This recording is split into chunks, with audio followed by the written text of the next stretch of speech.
Hello and welcome. My name is Benjamin Stewart at benjaminlstewart.net. Today I want to share with you some recent instructions that I provided learners, English language teachers, or English language teacher trainers who are working on an academic essay. This is basically a whole group feedback session where I'm sharing some suggestions based on what I've seen so far at the beginning stages of their writing. Before we get into today's topic, if you have any thoughts, insights, or want to share any of your experiences, feel free to reach out to me at my Twitter handle at BNLEEZ. As you are listening to the instructions, you might also want to refer to the show notes where there will be some additional information that complement what I discuss in this whole group session. So without further ado, here's the feedback that I provided second semester students who are pursuing a BA degree in English language teaching. For those of you who are taking Communicative Abilities in English 2, I wanted to spend a few minutes talking about the problem statement, and I'm referring to this assignment that we have due that relates to our second essay that we're currently working on.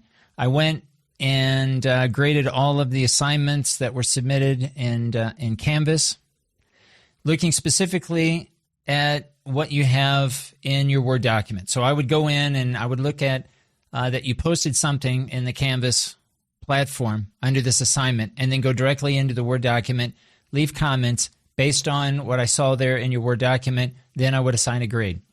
You have three possible points. I'm basically looking to see that there are three sections or elements or aspects to your problem statement. Remember that a problem statement begins with a topic, which is more general, followed by an indirect question that needs to be more specific using key terms that we talked about in class, finding the appropriate combination of those key terms, okay, to help us make the indirect question more specific. And then finally, we concluded with a significance. Now, the significance directly relates to the purpose and the target audience.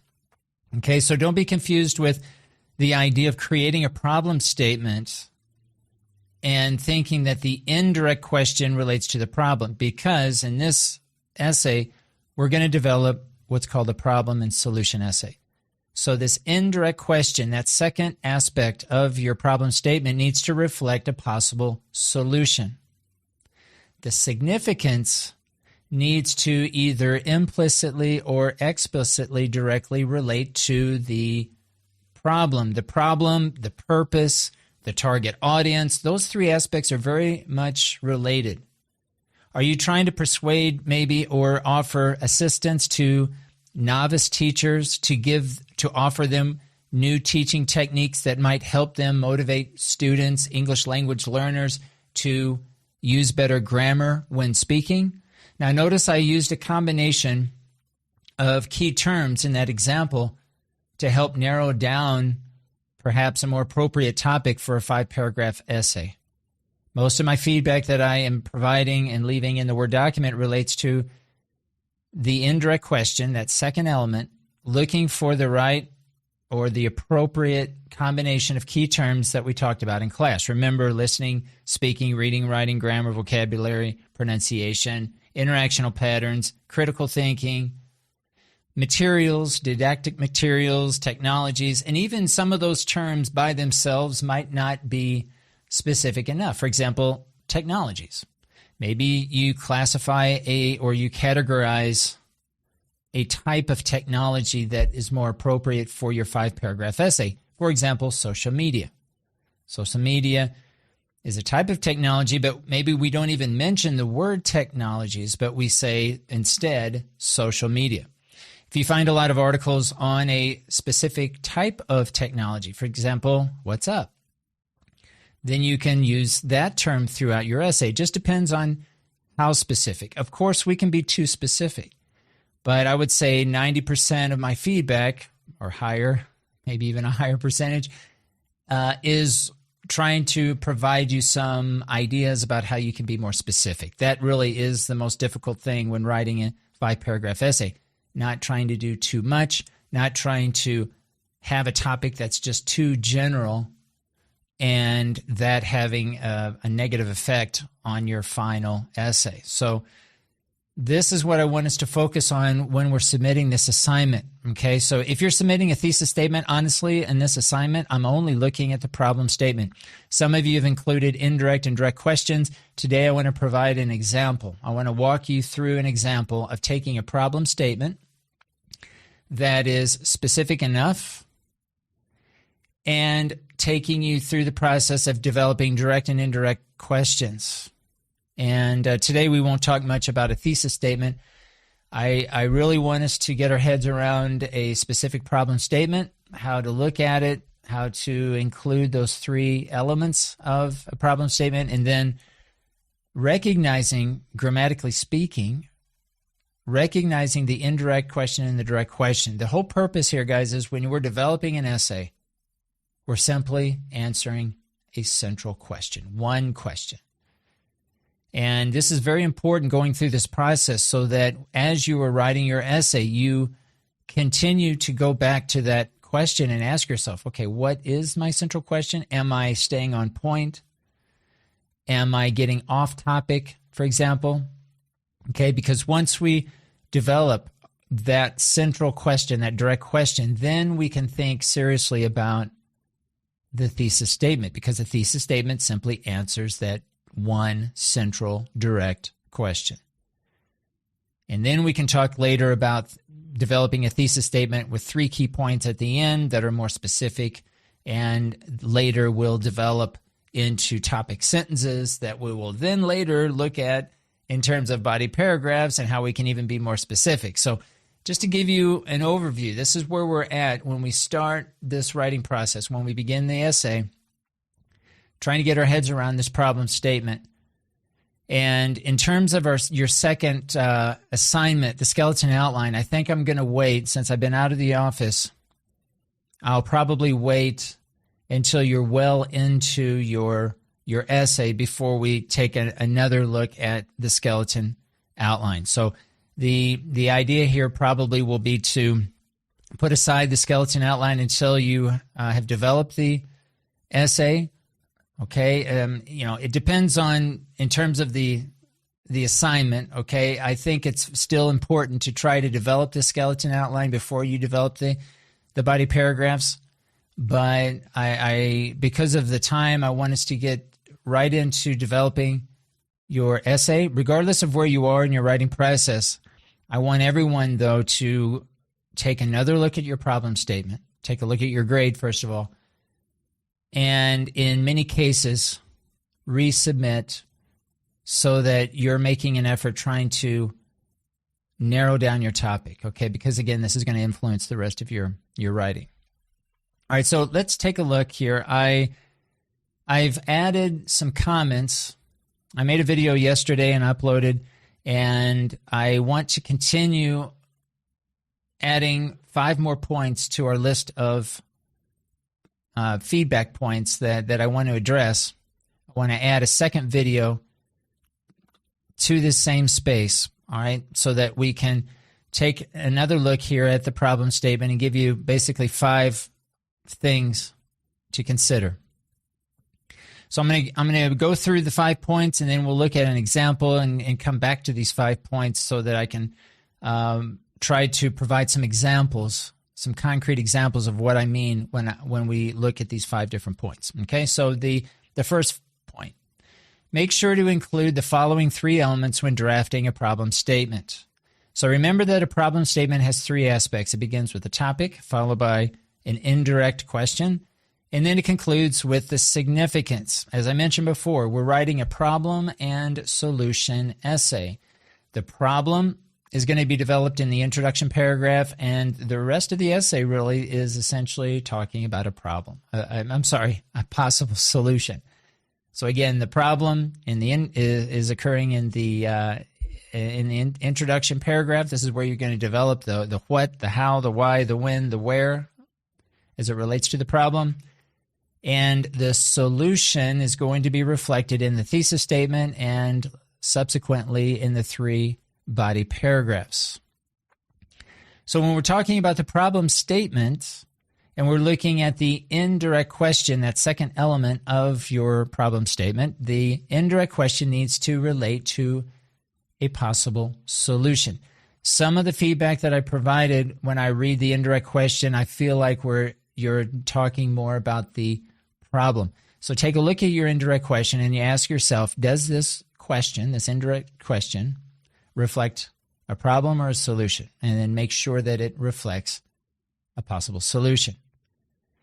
Now, there are cases where the topic, that how you begin your problem statement, it reflects more of a problem. And I'm not really making many comments to most of your topics, as you've stated in the problem statement, as long as it relates to the indirect question or vice versa. The indirect question comes directly or relates somehow to the topic.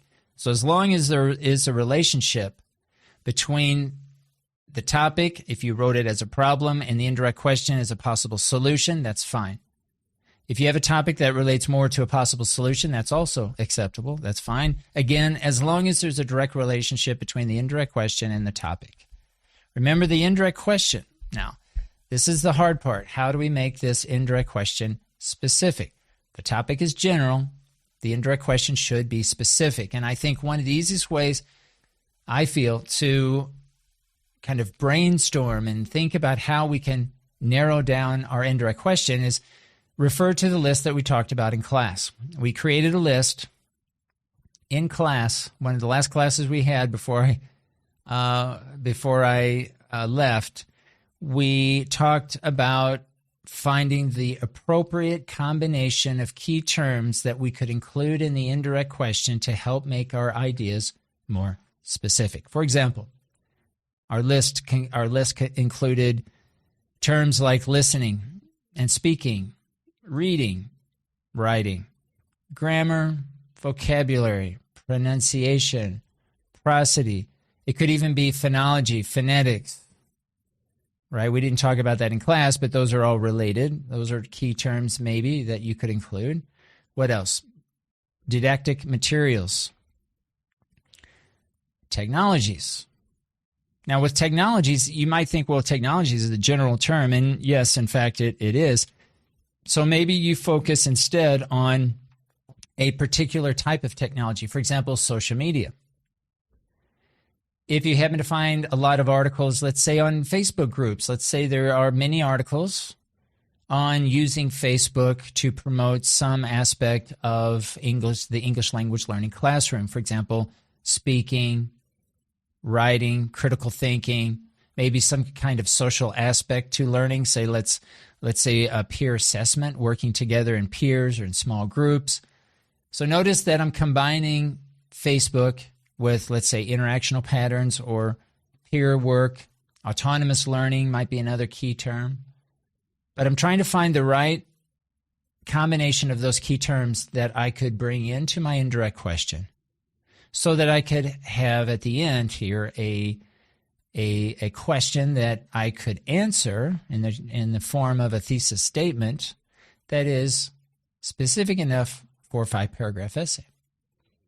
All right, so again, the process I feel is to first refer to the list. As you're reading the articles, these other additional key terms are going to pop up, right? They can't not pop up. You're going to be reading different articles, and you're going to find articles on Facebook. You might find articles on WhatsApp. You might find articles on interactional patterns in the English language classroom. I mean, there are many different types of articles out there, so it's just a matter of, as you're reading, being very selective and choosing in the moment as you're scanning and skimming these articles, not reading the entire article, but just looking maybe at the abstract first, maybe even just the title first, and saying, okay, this might be a possibility, and put it into this pile, right? And you start to categorize and find these appropriate combinations of terms that are relevant, that you find interesting, that relates to what you want to write about, but at the end of the day, you have articles to support those ideas.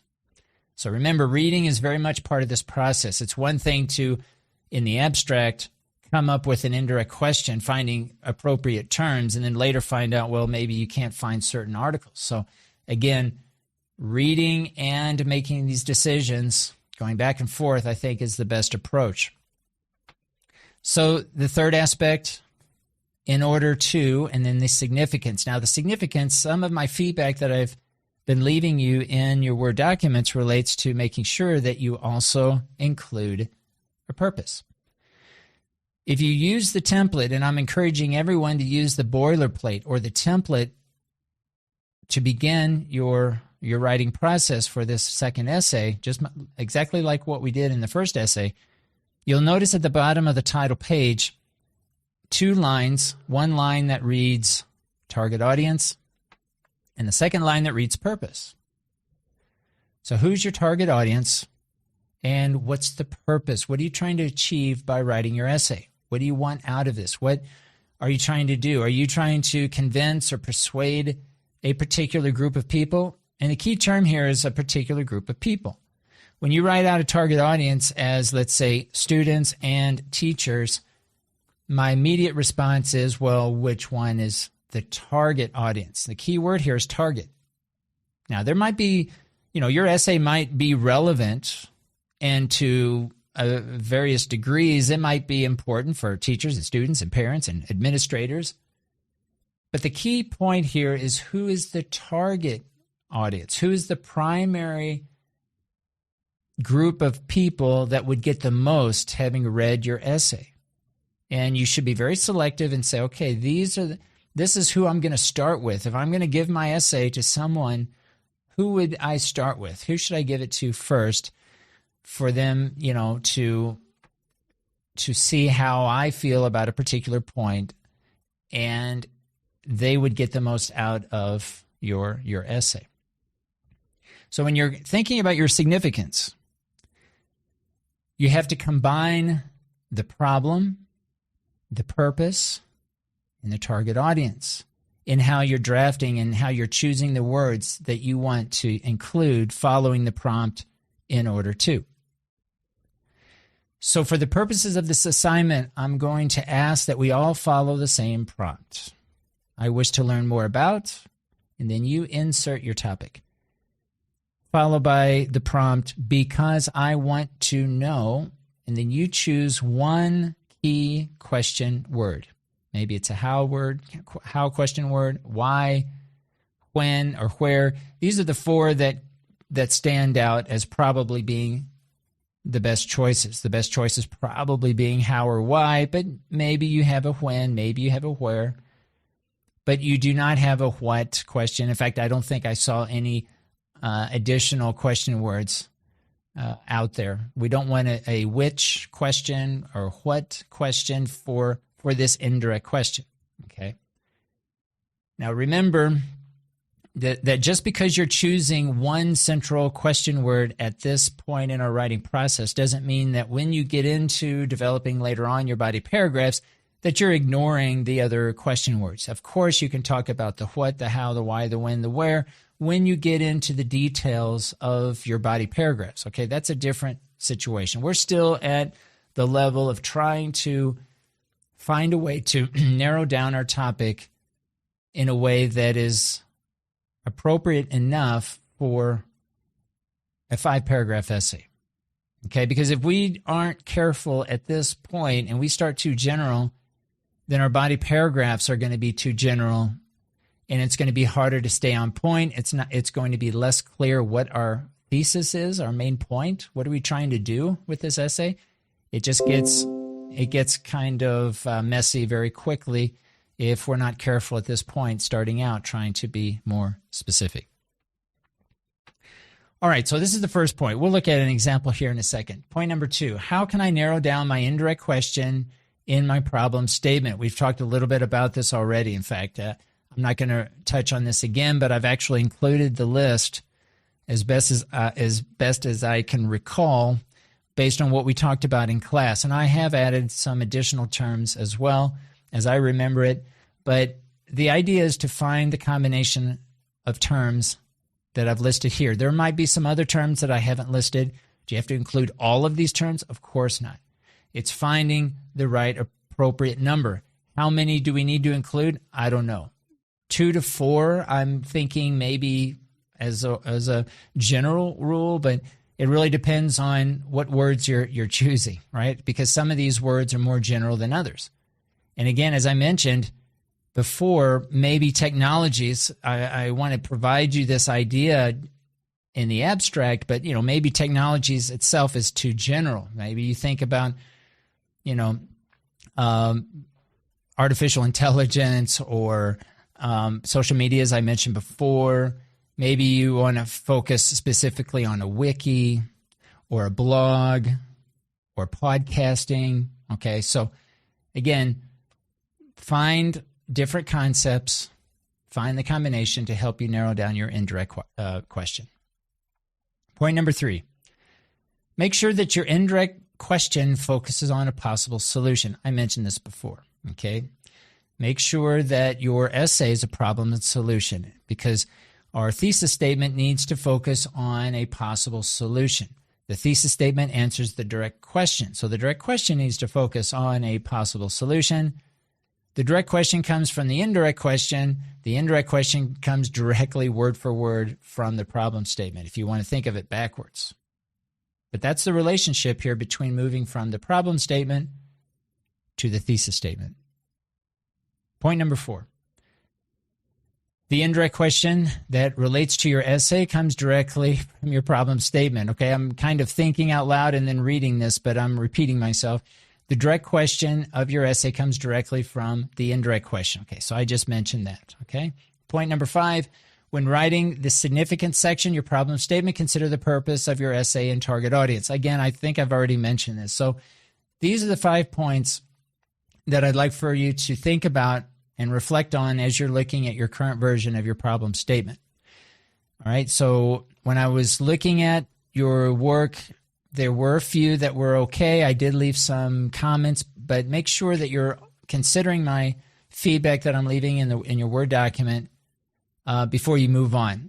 Okay, and if you aren't sure if by my language, by my feedback, or even by the grade, if you need to redo it, certainly if you don't get full credit for the assignment, the expectation is that you are going to make some modifications and resubmit. Okay, so I have no problem changing your grade, but I would ask that this happen by Thursday of this week. Today is May 22nd. It's Sunday. And I'm going to ask that all changes or all resubmissions to this assignment be made by Thursday, May 26th. All right, so let's take a look at an example, and I hope this will provide some context and maybe clarify some of these points here that I've included here and that we've talked about in class. So I'm going to take an example here, and this is a student example. It's a good example. I'm going to kind of think out loud, look at this example, make some suggestions. Not necessarily that these need to be made, but I do want to just provide you hopefully some insights, some perspective here when I look at this example and what I'm thinking about when I'm looking at this example. Okay, so here we have the problem statement, the indirect question, the direct question, and the thesis statement. I'm going to spend most of my time here today with this example thinking about the problem statement and these questions. We'll talk very briefly about the thesis statement because I feel like that is a separate discussion, but I do want you to find the relationship or recognize the relationship between these 4 aspects, okay? So let's take a look at the problem statement. So here we have our prompt, I wish to learn more about. All right, so here's our prompt. And then we have our topic, students' lack of motivation when learning English. So this is our topic. Now, it's general enough. I feel like there's really not much to say in terms of this topic, but notice that it doesn't have to be much. Students' lack of motivation. This is the topic. Now, in this particular case, in this example, we're reflecting some kind of problem, and that's okay. It could even be simpler. It could be something like, I wish to learn more about motivation in the English language learning classroom. Just motivation in the English language learning classroom. And I'm not really focusing on a particular problem. I mean, I'm not mentioning specifically a problem. I'm just saying motivation. Now, we can we can infer, we can think, well, okay, maybe there's a lack of motivation, but, for the purposes of writing this problem statement, it's not necessary. And we'll talk more about why it's not all that necessary at this point here in a few minutes. So we have a good topic here. Now, the next part of our prompt begins with the word because. I want to find out. Now, this is our prompt. Now, in this particular example, we're using the question word how. In your example, you might have a question word why, or where, or when. You probably should not have the question word which or why. We want open questions, right? Because later on, we're setting up our indirect question, right? We're actually beginning now the indirect question that relates to our 5-paragraph essay. So here we have, because I want to find out how English teachers encourage implicit or promote implicit learning of grammar in poorly motivated students by doing drills. All right, so some good things about this indirect question that makes it more specific. And I'm going to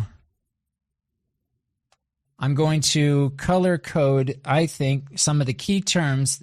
Again, I'm looking for a combination of key terms that helps us make our indirect question more specific. So here we have English language teachers. So let's highlight this bad boy. All right, so automatically here we're focusing on teaching. All right, so this might also infer later teaching techniques, but for now, certainly we're focusing more at this point on teaching techniques.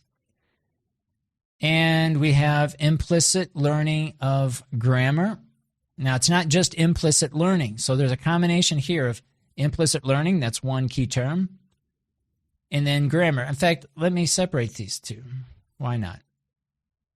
Even though this is kind of a noun phrase, let's separate this. So we have implicit learning as one key term.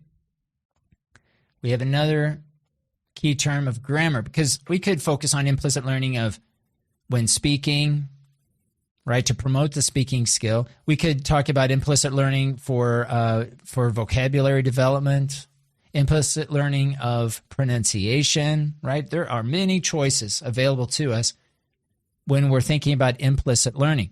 Notice that there's no mention of explicit learning. Now, in the essay, maybe there's a chance or a need to compare and contrast implicit, explicit, but the key point here throughout the essay is implicit learning. So that's fine. We don't need to mention both. You're choosing one over the other, and in this indirect question, in this case, we're going to focus on implicit learning. Now we have grammar. Now, poorly motivated students. Now, this is another key term that's listed here. I guess my question would be, is it necessary, since we've already mentioned motivation up here? And so I don't think this is necessarily a bad thing to say or include. My question is it really necessary? And I feel like it's optional, okay? If they include it, if the student includes it, that's fine. But notice here, it's almost, well, it's indicating the problem. And I think one of the reasons why I'm inclined to want to ignore this prepositional phrase in poorly motivated students is because it's getting us back to the problem when we probably want to focus more on a possible solution. So here we have English language teachers should encourage or promote implicit learning. Again, I'm thinking promote, but or encourage implicit learning of grammar by doing drills. Here's another key aspect. All right, so these combination of terms, English teachers or even implied teaching techniques, there's a kind of an implication there that might be, that should be considered. We have implicit learning, we have grammar, we have doing drills. All right, so the whole essay should be related to these combination of key terms. There's 1, 2, 3, 4 key terms in this example. How many key terms do you need? I don't know. Depends on the terms themselves. There might be cases where 2 is enough, but it totally depends on how specific those terms are. But this is a good example of here we have a good combination, I feel, of key terms. Now, the assumption is that the student, in developing these 4 key terms in the problem statement, the assumption here is that these decisions were based on articles that the student has already read. That is, there have been articles from peer-reviewed journal articles that support, that mention or research implicit learning, grammar, doing drills in some way. Now, does this mean necessarily that every article has to mention all of these? Does this mean that every single article that the student uses to support their ideas needs to mention implicit learning and grammar and doing drills, and it needs to focus on teaching techniques to make that happen? Not necessarily. Now, maybe there are some that can be used, but it doesn't necessarily mean that every single article needs to have all of those key terms. The job of the writer is to find articles that relate to doing drills in some way, that there's some articles related to teaching techniques that are linked to doing grammar or implicit learning or doing drills. Your job as the writer is to find those articles, to make those connections so that you support later on your thesis statement, okay? Because all of the things, all the decisions we're making here at this point later are going to be reflected in your thesis statement. All right, so we've got now our indirect question. Let's move on now to the significance. Now, here's our prompt. Now, in this example, our prompt, the writer is using the prompt in order for. You might also have in order to. I think actually the example that we talked about in class was in order to. But you could also say in order for or in order to. Okay, but this is the prompt that's going to set up the significance. Now, here's our significance.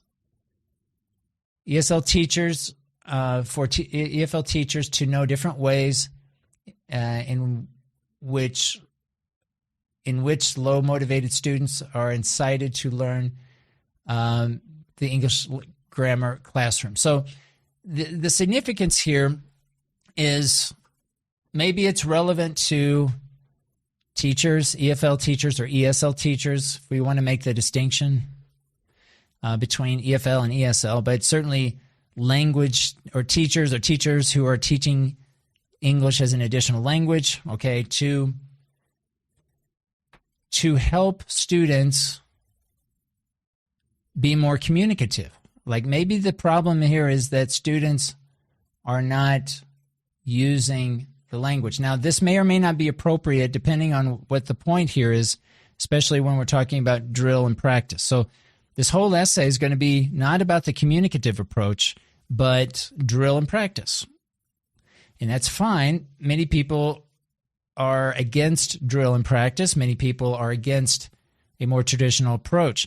So choosing those topics and making an argument for a certain level of value of drill and practice is certainly a very good approach. Okay, your job is to argue against, because some may say, no, drill and practice should never be used.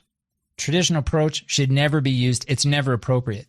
So in this case, the job of the writer is to make an argument for using the drill and practice. Now, maybe this doesn't mean that the writer is suggesting that 100% of instruction is related to drill and practice, but certainly the point, as I understand, as I read this problem statement, the point is going to be that there is a space, there is a place, there's a time and place for using drills to promote implicit grammar in the English language classroom. Okay, so there's nothing wrong with that.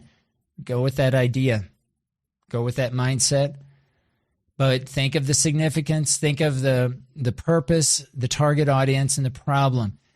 This problem statement, right, the problem should be reflected in the problem statement. Now, the problem statement starts here with I and it ends here with the very last word. This is one sentence, and this is why you don't necessarily need, in fact, in our case, we don't want to mention the problem in the indirect question. The problem should be more reflected in the significance.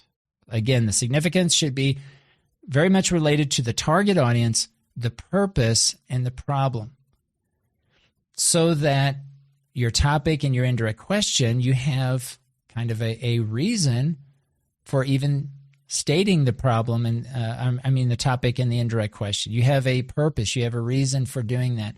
And that reason, that purpose should be reflected here. All right, so in this particular example, I would probably articulate it slightly different, thinking of and probably not using, again, the word motivation, but simply trying to persuade or to assist, let's say, new or novice English language teachers, or maybe it's teachers who have large groups that they are trying to find ways to help students learn implicitly in the classroom. Okay, maybe it's for children. Think of the problem. Where is this the biggest problem? Remember that in the introduction paragraph, you're going to develop the problem. You're going to talk about what the problem is and why and where and how. So think about the problem that you're going to develop in the introduction paragraph to provide context for what you talk about here in your significance section of your problem statement. Hopefully this makes sense. This is what I'm thinking about here when I'm looking at this example of the problem statement. And this very much relates to this point number 1, looking at the 3 sections, making sure that we have 3 points, 3 parts of our problem statement, and also making sure that the indirect question relates to a possible solution and that it's specific enough. Okay, so it's really a combination of points number 1 and 2, as I mentioned here.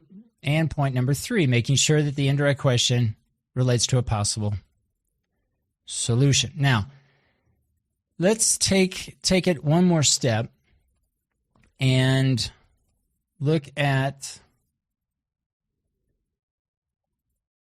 the indirect question and the direct question. So let's assume, just for the sake of this example, we'll leave this indirect question as it is here. So here's what I'm going to do here. I'm going to begin. I want to find out. So my indirect question is going to begin with the pronoun I. And it's going to conclude with the word drill. So I'm just going to copy and paste this into my document here. And let's compare these two. I want to find out how English teachers should encourage the implicit learning of grammar in poorly motivated students by doing drills. Here is my indirect question. All I did was copy and paste. It's word for word whatever I have here. Now, if I'm making suggestions in your Word document as to maybe modifying this indirect question, then the idea would be first to modify it in your problem statement here and then copy and paste it down to your indirect question listed below. I would list out this assignment when I'm thinking of this exercise. I'm thinking about the problem statement first, and then below that, the indirect question, copy and paste, and then converting it to the direct question, and then the thesis. I'm thinking top to bottom in this order. So once you have your indirect question, now we're going to convert the indirect question to the direct question. Now, I'm asking you to do this more as a grammar exercise to see if we can grammatically construct an indirect question. We can recognize it as being an indirect question and then converting that to a direct question. So when we're making this conversion, we can exclude the prompt that begins with, I want to find out. And we can start with the question word. So remember, a direct question, a content question like this, an open question, we start with a question word followed by the subject. So when we're looking at it grammatically speaking, we're converting the indirect question to the direct question. We begin with the question word, how. Now, this example, of course, we're talking about a content question. So yes or no questions are slightly different, grammatically speaking. But here, we're going to be considering a content question or an open question. So we have a question word followed by an auxiliary verb, or a modal verb, but an auxiliary verb, followed by the subject of the sentence. Okay, this is our subject. In this case, English teachers is our subject. And then we have, in this case, encourage. And we'll say here, lexical verb or main verb. This is our main verb or lexical verb that completes the verb phrase, should encourage. Okay, so when we're writing a direct question, this is the reason I'm asking for you to look and actually compare these two, is so that you can see, grammatically speaking, or in terms of syntax, how we organize the order of the words, what the difference between these two are, the indirect question versus the direct question. So here we have, how should English teachers encourage the implicit learning of grammar and poorly motivated students by doing drills? So this exercise is to see if you can word for word replicate or convert the indirect question to the direct question. Notice that I'm including all of the exact same words in both versions of these questions, the only difference being the order. And of course, I'm ignoring this prompt, the first part of the prompt here. I'm just leaving that out. So you can leave that out, right? But starting here, how teachers should, right, and so on, encourage.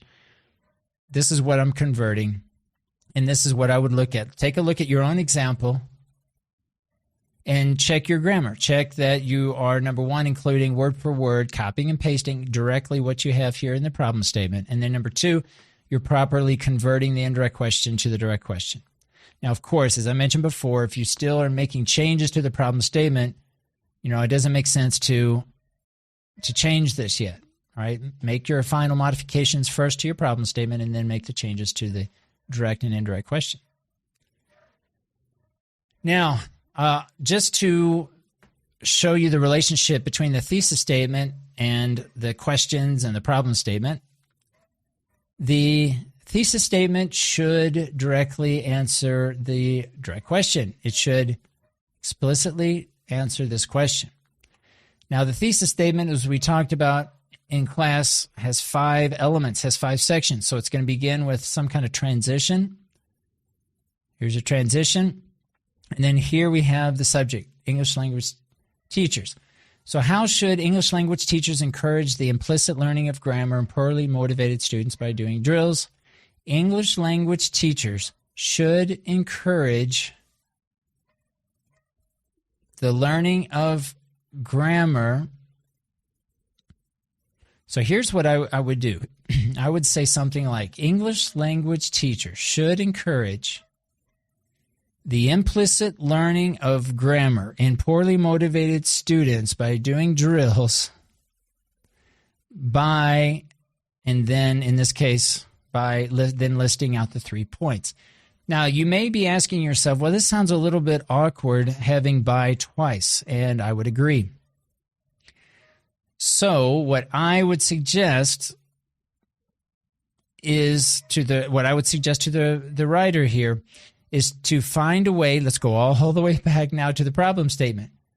I would include this term, doing drills, but find a way to include it somewhere else in the indirect question without the prepositional phrase, by doing drills,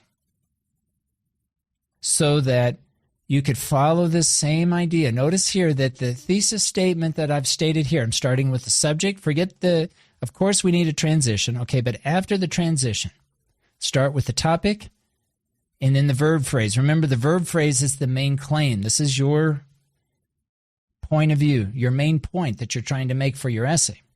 So I would say English language teachers, and I'm using exactly the same words here in the direct question. English language teachers should encourage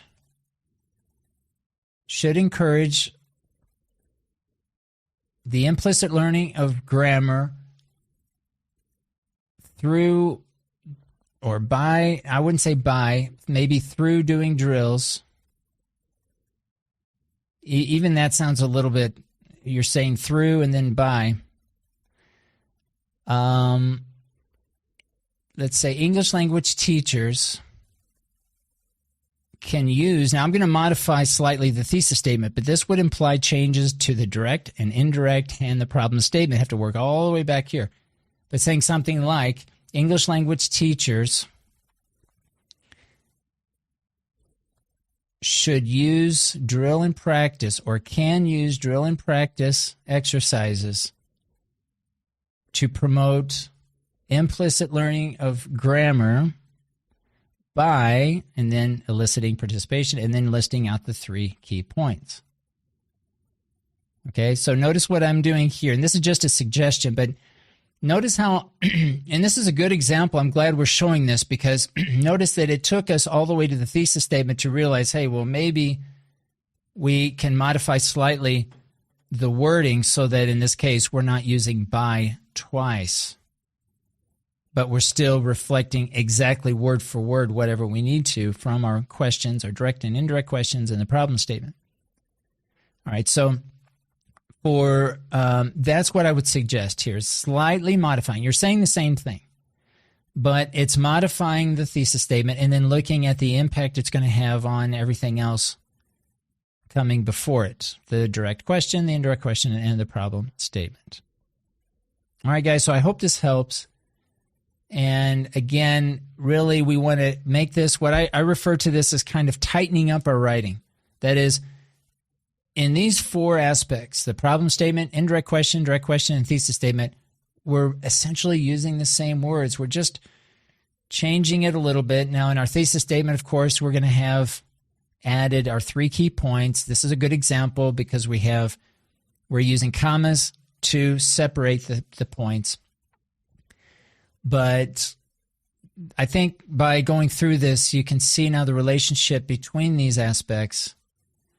One other thing I'll mention about the key points, as you look at your own thesis statement, your key points could be listed out as phrases, probably not individual words, although, I mean, you could, but it's probably not recommended for our purposes. So either phrases or clauses. All right, so you could have phrases listed out, 3 phrases or 3 clauses that represent the 3 points that later will be developed in greater detail in the form of topic sentences. So eliciting the participation of students, practicing interactional patterns, and using social media. Notice here the use of parallelism, maintaining the same grammatical structure for each of these phrases. These are phrases that are being used here. Okay. All right. So I hope this helps, guys. Take this into consideration when you are making changes. Those of you who want to resubmit the assignment, I hope this helps. This example.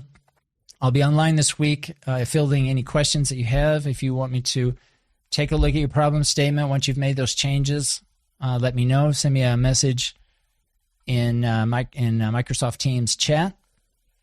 And in fact, let me back up. It's not necessary to send me a notification. If you resubmit the assignment in Canvas, I will get a notification.